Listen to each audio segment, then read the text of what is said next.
Hey guys, welcome back to episode 8 of Caffeine Crime season 1.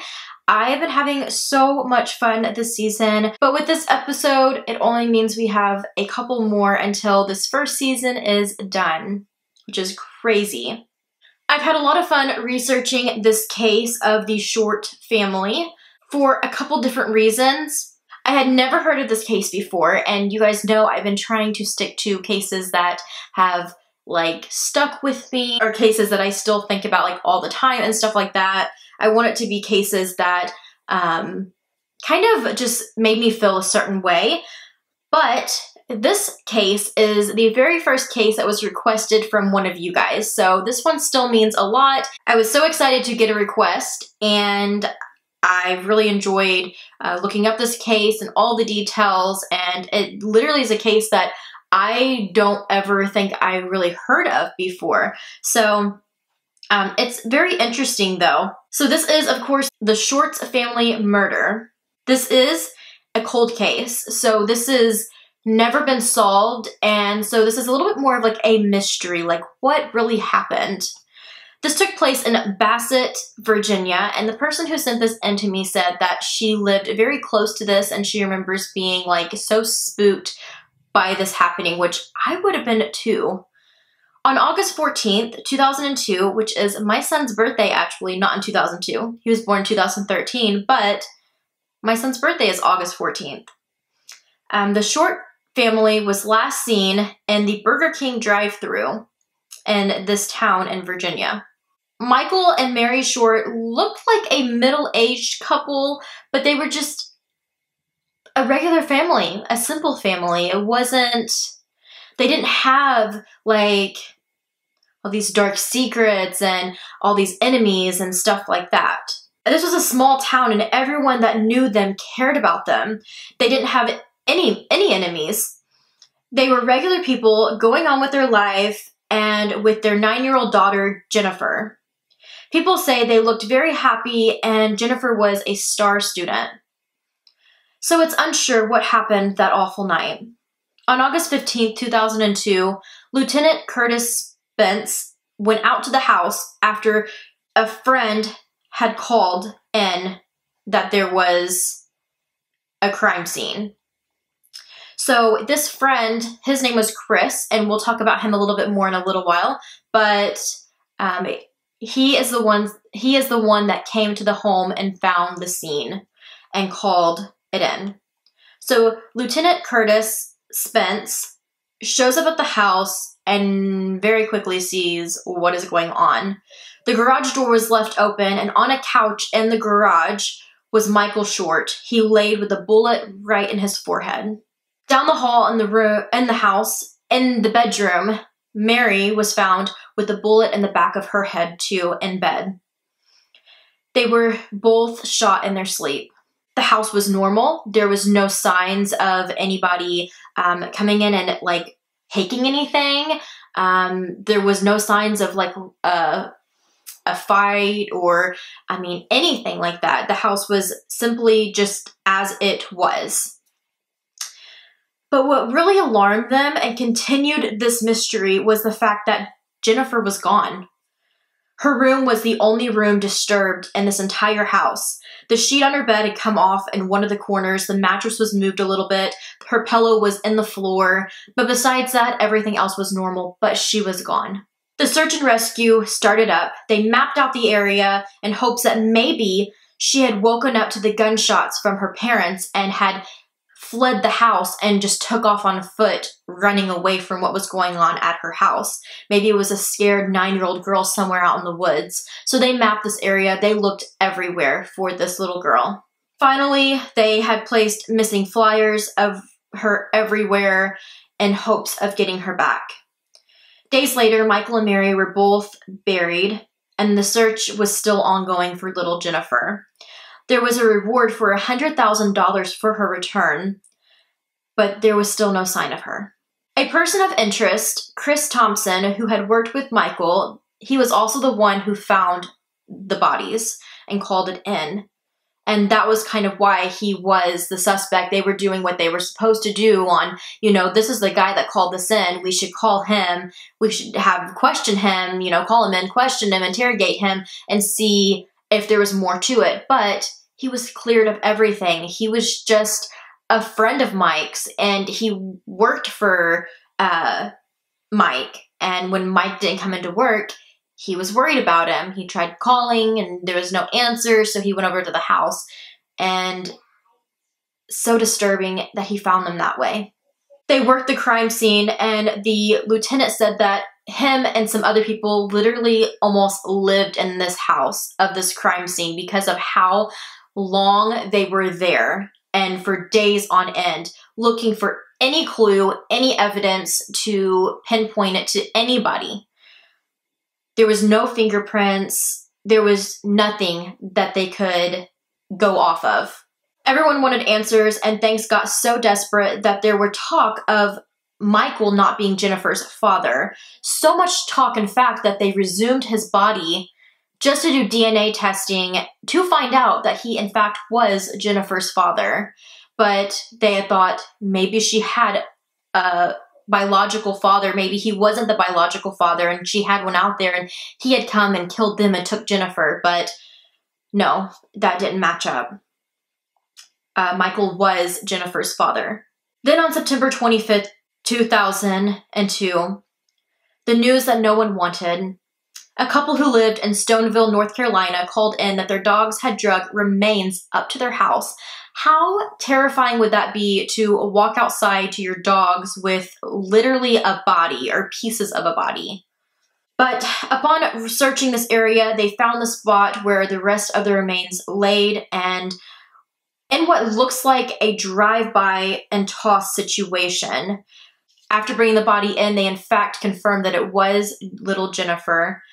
So awful. But this was a kind of drive-by and toss sort of ordeal.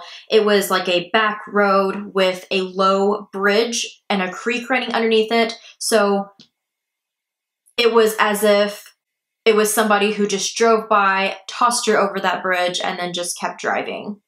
This location was 40 miles from their home in Virginia, a 50-minute drive. Her remains, now just a skeletal remain, revealed that she, too, was shot in the head. Finding her remains led police to another person of interest that lived right down the road from where the remains were found. Gary Bowman. He actually left the country for Canada a day after the murders. He was deported from Canada, though, because he entered without telling them about an old DUI conviction. He was looked at, but he was cleared too. He later died from natural causes in 2014, and nothing ever came up about him being involved with this case ever again. This was a case that was handled the way it was supposed to. There was literally just nothing to go off of. Whoever did this left behind nothing. No tracks, no prints, nothing. There is no suspects or anything else to lead this case. It has run cold, but to that county, they claim that it will never be a cold case and that it will always continue to be an ongoing case. The FBI by now has joined in, and they did get leads of a man and his truck in 2015 from people who said that this man and this truck were in the area around this house at that time. I will throw up the pictures of the truck and the man in my blog post for this week. And still to this day, they just say that this could have been the guy, this could have been the truck, so to look out for him. And if you know anything about this case, to please call it in, because there needs to be justice for this family. I feel like this is another case where it's like, there being so many different things. I feel like, you know, they didn't have enemies, they didn't have things like that, but I don't know, it almost makes you think that it was somebody that knew them, because I don't know, it's just so random. It's such a random, like, hit and run sort of ordeal. But then it's like, is this like a JonBenet Ramsey thing where it's like, was it a family member that had came in and done this that maybe people in this area didn't know about, which isn't like JonBenet, but what I'm saying, maybe an inside job still in the family. And I almost thought, you know, maybe this is one of those cases where it's the little kid that kind of freaks out and, you know, pulled the gun on their parents. But then Jennifer was found and the same thing was happened to her 50 minutes away from the house. There was no way that it could have been that type of ordeal. And from how the bodies were, it was like they had died in their sleep. They were killed in their sleep. So it doesn't make any sense for this to be like a homicide, suicide situation whatsoever either. And from what I have read, the weapon was never found, just that it was a handgun pistol. It's just so crazy that it was just like a crime scene that was just like wiped clean. There was nothing. So it's like whoever did this like knew what they were doing. They planned it all out and they didn't leave any evidence behind whatsoever. And that's what's just so crazy for me to think that this was just some random psycho out there that came by and did this. This episode is really short and I do apologize. It was requested, so I really wanted to do this, but looking up further info about this, I found an article about where this crime took place. So Mary and Michael's house in Bassett, Virginia, it actually burnt down in February of 2019, if I'm correct. The whole house was destroyed when Michael and Mary Short were found shot to death in 2002. The plot of land where the home once stood is now an empty field covered in tall grass. A mailbox and fragments of pavement are all that remain.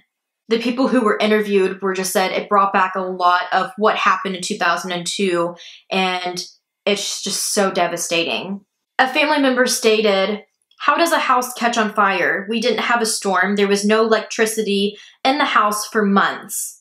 She says it's unsettling to drive through now and see an empty lot where her brother's home once sat. So she was Michael's sister. She said that they've cleaned it up quickly, so it seems to me that something is trying to be hid.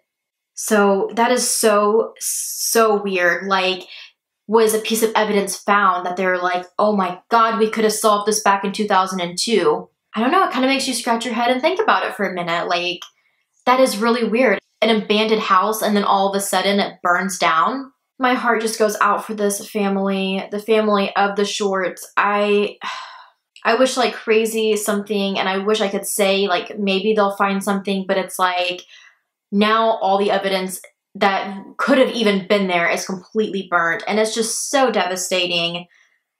And what a turn of events for this cold case. Like, I feel like this is a solid cold case that will never be cracked unless something in the future could be found on Jennifer. But she was skeletal remains. There wasn't much to go off of from there even, and nothing was found on her. So it's really hard to go off of anything besides the picture of the truck and the man, but who knows if that was any connection to this case whatsoever. It could have just been somebody just passing by. It looks like we'll never know. Let me know over on my Instagram at Caffeine Crime Podcast on today's episode post what you guys think happened.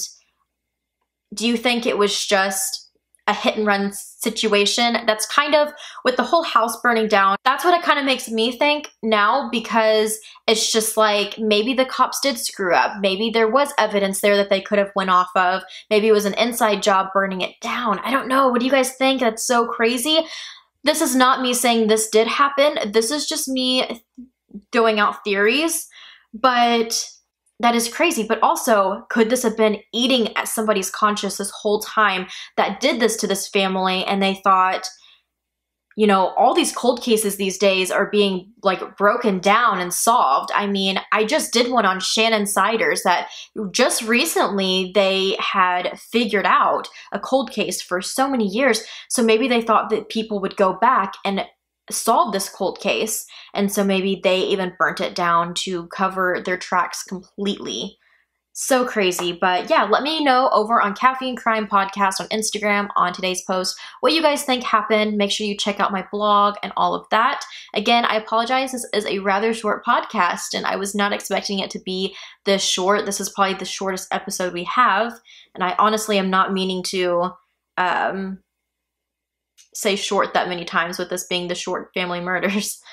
But thank you so much to Shelly. I will just say Shelly because I don't know if you want me to even throw you in this episode or not, but thank you for requesting this. It was very interesting from the 2002 story to now finding out that this house actually burnt too. It's just crazy. But yeah, I appreciate anybody who wants to request an episode.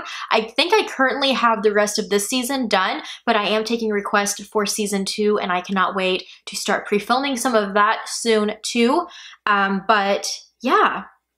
If you have any requests, please DM me over at Caffeine Crime Podcast, and I would love to look at those cases and hopefully do an episode dedicated to those cases. But yeah, thank you guys so much for listening or watching this week's episode of Caffeine and Crime. I will see you guys next week with episode 9.